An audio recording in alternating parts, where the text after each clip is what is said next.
नमस्ते। आप सभी से अनुरोध है कि कृपया हमारी चैनल को सब्सक्राइब करें, वीडियो को लाइक करें और साथ में आप बेल आइकॉन भी अवश्य दबाएं। अमन की आशा पार्ट 2 आरंभ हो चुका है। आपको ध्यान होगा कि भाई जब ऑपरेशन सिंदूर हुआ था उसके बाद पाकिस्तानी यूट्यूब चैनल्स पर पूरी तरह से बैन लगा दिया गया था। ना केवल पाकिस्तानी यूट्यूब चैनल्स पर बैन लगा दिया था, जो पाकिस्तानी यूएस वगैरह से रिले कर रहे थे, उनके ऊपर भी कइयों के ऊपर बैन लगा दिया गया था। और जो इंस्टा अकाउंट्स थे, उनके ऊपर भी बैन लगा दिया गया था। कइयों के तो आप जानते हैं कि अ, ट्विटर अकाउंट्स पे, एक्स अकाउंट्स पे भी बैन लगा दिया गया था। तो अब ये बैन सिलेक्टिवली हटा लिया गया है। मतलब आपको बड़े जानकर आश्चर्य होगा कि शाहिद अफरीदी शाहिद अफरीदी जैसा एक घृणित व्यक्तित्व, जिसके मन में भारत के प्रति केवल और केवल घृणा और ज़हर भरा हुआ है, उसकी यूट्यूब चैनल को पर से तो बैन हटा लिया गया है। लेकिन जो प्योर क्रिकेट वाले हैं ना, उनके ऊपर से नहीं हटाया गया। अब आप देखिए, वसे हबीब के ऊपर से नहीं हटाया गया। हालाँकि वसे हबीब को ध्यान है आपको, वसे हबीब क्रिकेट वाले हैं। क्रिकेट से सारी कमाई जो है वो भारत से करते हैं। तो वो क्रिकेट में पहले तो वो बहुत दिनों तक शांत रहे, लेकिन फिर उनके सब्र का जब घड़ा फूट गया, पता चला कि उनके बिल्कुल ही सब्सक्राइबर्स डाउन हो गए हैं। लाखों में आते थे और वो आने लगे 1-2 हज़ार में। तो उन्होंने कुछ बकवास की, फिर उसके बाद माफ़ी भी माँगी, लेकिन वैसे हबीब का अकाउंट अभी बैन नहीं हटाया गया, शाहिद अफरीदी का हटा लिया गया। इसी तरह से वो मलिक है ना, वो माल मलिक, वो घंटे वाला, उसके चैनल पे से बैन अभी नहीं हटा है, लेकिन रिजवान हैदर पर से हट गया है। तो भाई यहाँ कोई कुछ सिस्टम चल रहा है क्या हमारे यहाँ? एमईआई आपके मिनिस्ट्री ऑफ इलेक्ट्रॉनिक्स और इंफॉर्मेशन टेक्नोलॉजी में कोई सिस्टम है क्या कि कोई अप्रोच कर ले, किसी की सिफारिश आ जाए तो आप उसका बैन हटा लेंगे, कोई सेलिब्रिटी हो तो उसका आप बैन हटा लेंगे, हाँ, लेकिन और किसी का नहीं हटाएँगे। जैसे आपको उदाहरण दे देता हूँ, और भी उदाहरण दे देता हूँ। सोहेब चौधरी का बैन हट चुका है। आप जानते हैं ना सोहेब चौधरी, वो रिएक्शन वीडियो वाला, सोहेब चौधरी का बैन हट चुका है, लेकिन आरज़ू काज़मी का नहीं हटा है। आलिया शाह का हट चुका है, लेकिन और कई सारे जो क्रिकेटर्स हैं, उनका नहीं हटा है। भाई, ये कौन-सा सिस्टम है? किस हिसाब से आपने तो लगाया था। अब आप ये देखिए, जिनके अकाउंट जो हैं, इंस्टा अकाउंट जिनके अनबैन कर दिए गए हैं, वो कौन है? अहद रज़ा मीर, मावरा हुसैन, यमुना ज़ैदी, दानिश तैमूर, ये सेलिब्रिटीज़ जो हैं, इनके अकाउंट हटा लिए गए हैं। लेकिन माहिरा खान, फवाद खान, वहाद अली, इक़रा अज़ीज़, फरहान सईद, हानिया आमिर, इनके नहीं हटाए गए। तो मैं तो ये जानना चाहता हूँ कि भई, अमन की आशा पार्ट 2 अगर चल भी रही है, तो अमन की आशा पार्ट 2 में कौन से लोगों ने अपनी अपनी या तो माफ़ी माँग ली है या फिर किसी तरह का पश्चाताप कर लिया है कि उनके तो अकाउंट जो है वो बैन हटा लिए गए हैं, उनके अकाउंट को अनबैन कर दिया गया है, लेकिन बाकियों के अकाउंट को अनबैन नहीं किया गया। भाई साहब, कुछ तो होगा ना, कोई सिस्टम होगा, कोई आपने कोई देखा होगा, कोई उनके अकाउंट्स का निरीक्षण किया होगा, उनमें आपने पाया होगा कि साहब कि अब वो भारत के विरुद्ध विश्वमन नहीं करते हैं। वरना देखिए, अभी हम लोग सारे लोग लगे हुए थे दिलजीत दोसांझ के पीछे, क्योंकि दिलजीत दोसांझ ने पाकिस्तानी एक्ट्रेस को अपने अपनी नायिका बनाया था। और हालाँकि वो ये भी कह रहा था कि साहब कि सरदार जी 3, ये मूवी थी सरदार जी 3, और सरदार जी 3 मूवी में इतना विरोध हुआ भारत में कि सरदार जी 3 मूवी यहाँ रिलीज़ भी नहीं हुई। लेकिन अब जिन्होंने दिलजीत दोसांझ का विरोध किया था, अब साहब वो क्या कहेंगे कि साहब दिलजीत दोसांझ की जो आप देखें यहाँ, माहिरा खान और मावरा हुसैन, इन लोगों को तो बुरी तरह से ट्रोल किया गया, बुरी तरह से इनका जो है वो बायकॉट किया गया। लेकिन अब जिसका बैन हटाया गया है, उसमें मैं ये चेक कर रहा हूँ वहाँ पर कि भई सरदार जी 3 की जो हमारी कास्ट की जो हमारी नायिका थीं हानिया आमिर, उनका नहीं हटाया गया है, चलिए। हानिया आमिर का नहीं हटाया गया है, यहाँ तक कि उनकी जो और सह अभिनेत्री थी नीरू बाजवा, उन्होंने तो अपना हानिया आमिर को अनफ़ॉलो भी कर दिया। तो अब हम ये जान सकते हैं कि साहब कि माहिरा खान का तो क्यों हटा लिया गया और हानिया आमिर का क्यों नहीं हटाया गया?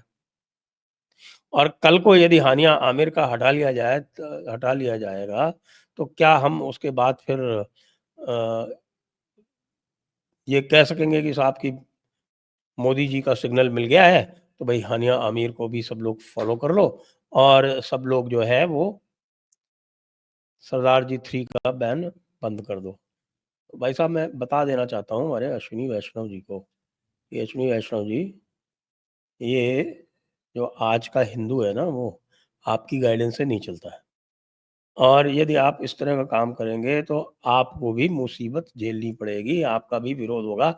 वैसे भी आपके कार्यकलापों से अधिकतर लोग संतुष्ट नहीं हैं, कि जिस प्रकार से आपने जो मूवीज़ में नग्नता होती है या मूवीज़ में जिस प्रकार से एक बड़ा ही नुआंस्ड और सटल नैरेटिव चलता है हिंदुओं के विरुद्ध, इन सब चीज़ों के लिए आपने कुछ किया नहीं है।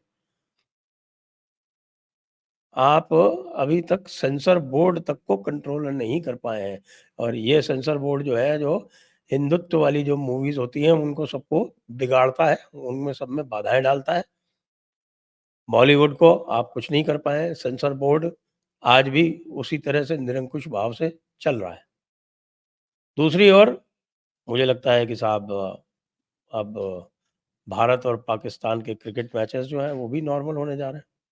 भाई ये तो मैं मान सकता हूँ कि जो आईसीसी की इवेंट है, उस आईसीसी की इवेंट में भारत का खेलना लाज़िम है, लेकिन भारत ये तो कर सकता है ना कि भई अगर एशिया कप जैसी जो इवेंट है, जो कि कोई महत्वपूर्ण इवेंट नहीं है और उसके इस प्रकार से फिक्सचर बनाए जाते हैं कि साहब कि भारत और पाकिस्तान के कम से कम 2 बार मैच तो हों।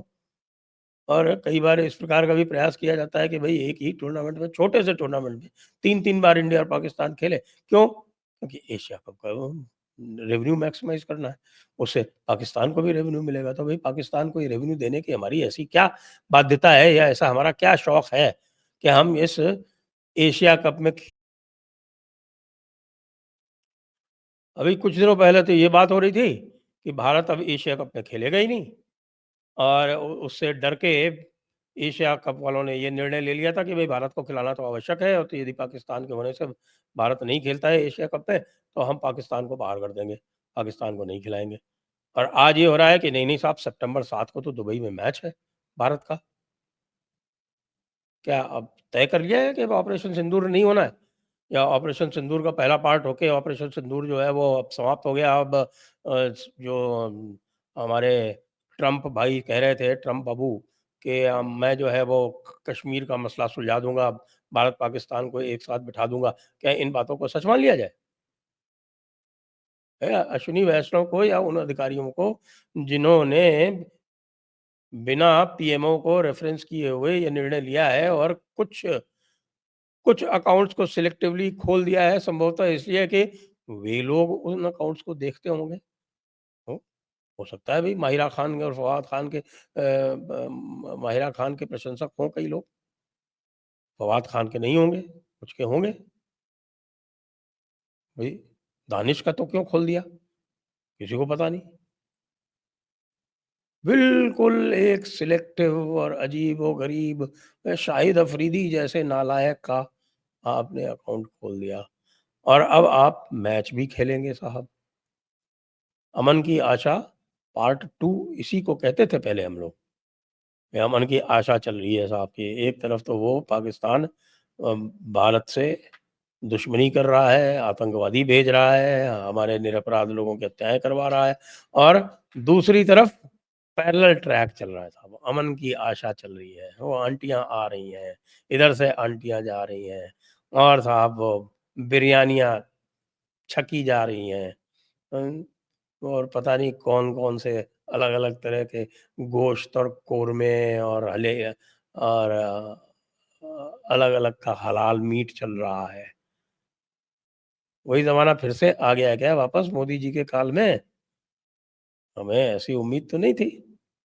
लेकिन हम जानते हैं कि भई नीचे और ख़ास तौर से जो ये नाकारा मिनिस्ट्री है, ये इन्फॉर्मेशन और ब्रॉडकास्टिंग वाली, इसके बारे में तो जो कहें वो कम है।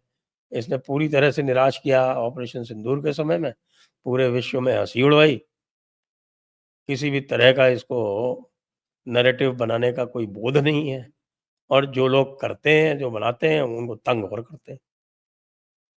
मैं अनुरोध करना चाहता हूँ इस वीडियो के माध्यम से माननीय मोदी जी से और माननीय अमित शाह जी से, कृपया ये जो MEI TY है, Ministry of Electronics and Information Technology और Ministry of Information and Broadcasting, कृपया इनके कार्यकलापों पे थोड़ा एक ओवरसाइट करें, एक PMO में एक कमेटी बनाएँ, जो इनके कार्यकलापों को चेक करे।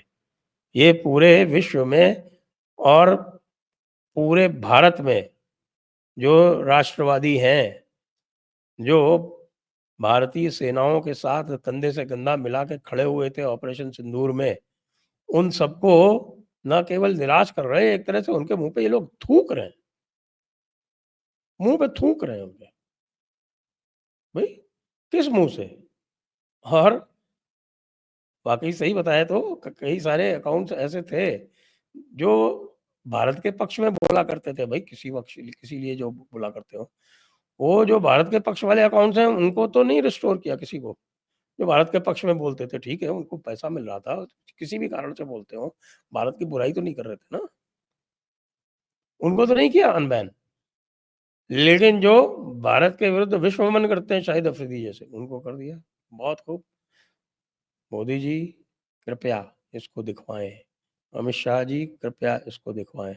बहुत भद्द दौड़ रही है, संभवतः आप तक फीडबैक पहुँचता नहीं है, क्योंकि इस समय जो है वो फीडबैक के चैनल्स जो हैं भारतीय जनता पार्टी में बहुत इफ़ेक्टिव नहीं है, मैं जानता हूँ। लेकिन यूट्यूब की मॉनिटरिंग तो आप लोग करते हैं, इसको सुनिए, इस बात को सुनिए। बहुत गंभीर मसला है। जय हिंद, जय भारत, वंदे मातरम।